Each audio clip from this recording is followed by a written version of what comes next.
Sure. So where do stories come from? Ashland's Rug is my latest book, and it's a collection. It's actually a series of 10 little short stories about 10 different people who own the same prayer rug and how it changed their lives. And the stories came about because I actually bought this rug and lived with it for a while, and I kept on imagining these stories. And I learned a lot about the type of rug it was, and I want to talk just for a minute before I start to read this. It's a tribal rug. It was woven in the mid-1800s. We know this because of the color of dye that's used. And one thing about tribal rugs is that they are seen by collectors as being extraordinarily special. And the reason that they're special is because the images in them are given to the weavers. It's sort of like a passing on, and people are given their images to weave. When the rug industry moved from the tribal rugs to the factory rugs, young girls were just handed a piece of paper with their, images on them. So this book begins with the actual weaving of the rug, and Ashwin is the weaver. And her mother is a shaman of the tribe that she's in. This is up in the Turkoman area, northern part of Turkey. Ashwin has just helped her. Her mother also delivers all the babies in the tribe, and Ashwin has just helped her mother with a difficult delivery. And as a reward for that, her mother, Sita, is now going to give her the images, the symbols that she now will be able to weave into her rug. And this will be the first rug that Ashwin weaves. And this is a very important moment for Ashwin because she will receive her symbols, and these will be symbols that she will use in rug after rug for the rest of her life in weaving. The dusky smoke of the dung fire clung to Sita's shawl and stung her covered eyes. She could also see Ashwin's rug. She reached out, scooped up a handful of sand, brought it to her lips, and kissed it in thanks to the spirit who had come to help her. She threw the sand into the hissing fire. Sparks flew. Sita quietly lifted her shawl away from her face and let it fall to her shoulders. I see a fine rectangular rug with a tight weave. You must weave it with a hatch loop, a cross within its center to draw the spirits close to you whenever you make your home. This rug should be big enough to be a door for your tent and keep your home warm, but not so big that you cannot easily roll it up and tie it to your camel. Yes, Ashwin said, closing her eyes and imagining the wonderful rug. I must weave a hatchloop design. It'll be a good omen. Sita smoothed the small patch of sand between her daughter and herself and drew a neat oblong shape in it with her finger. A hatchloop with strong columns of birds flying on either side, their wings spread like this. Sita drew a series of wide open V's with her fingers down the two sides of the rug. These wings will carry you over your troubles. Troubles cannot harm you if you are carried over them with wings so beautiful, Ashwin proudly announced, her fingers touching the fine lines her mother had drawn. Along the straight line of the hatchloop marking the entrance to your tent, there will be 2 lines of camels to carry your load. Yes, Ashwin whispered, camels to carry my husband's tent and my loom with me wherever we go.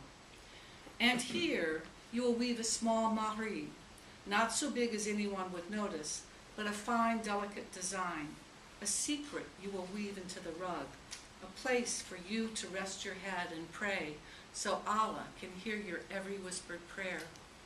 You will not have to shout. Allah will hear you. On either side, weave flowers for your hands. These will soothe your tired fingers at night and bring peace to your heart on your journeys. Sita took another handful of sand in thanks for the lovely design, kissed it, and threw it into the fire. It was like music to hear the grains of sand pop and hiss in the quiet of the night. Sita began to rock and hum to the dancing snap of the sparks. Where will I go? Ashwin asked, knowing her mother's song had opened her heart and eyes so she could see into the future. Sita hesitated. The road is not straight, but bends like this, Sita said, her fingers drawing a twisting line around the border of the broad Hatchloo design. But as you travel, I will be with you. Ashwin touched the sand where her mother had drawn the design and breathed in the power of the strong double hatch mark sign her mother had given her to weave into her rugs. I will give you my sign to weave and my mother's as well, Sita said, drawing a border of double-facing keys along the outside of the columns of flying V's. Put our signs in all of your rugs, and we will always be with you. And my sign? Ashwin asked, anxious to know what her mother saw in her. Sita folded her arms around her knees once more, closed her eyes, and rocked for a moment in silence. The power she had to see made her heart break, for she knew the fates were not always good or fair. If they were, they would not have given beauty and a fine husband to a silly girl like Lala and marked the likes of her own kind daughter. Sita spit into the fire. It was clear to her the fates were blind. She rocked some more and sang to herself in the ancient tongue she kept secret for her dreaming songs. Her voice rose higher as she cursed the evil fates because they could not see Ashwin deserved a fine husband like Lala's. She cursed them again because they could not see she would be a brave mother and bring her babies easily into this world.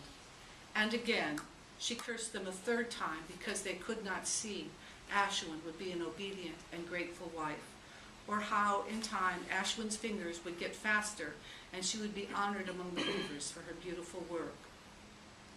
Your sign is like a tree, Sita said when her bitter song had finished. She put her finger in the sand and drew a stocky tree with two upraised arms reaching to the sky. Put your trees here, inside the 4 boxes of the Hatchloo cross. They are like orchards. They will bring you shade for weeding and sweet fruit to feed your family. Weave the trunks strong and straight so they will be sure of the ground, and the upraised arms sure of the sky. You are like the tree, slow yet steadfast. You are anchored deep to this earth, yet always reaching to the heavens. That is your strength. That is your sign. You must never forget. And my husband? Ashwin stared with wonder at the marvelous design her mother had cast for her rug. He will come soon, Sita told her truthfully. I must begin preparing the wool.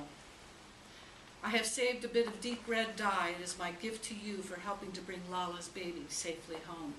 You must put it here, Sita said, pointing to the broad spread of wings of V's she had first drawn. To help carry me over my troubles? Yes, my beautiful daughter, Sita whispered. Yes.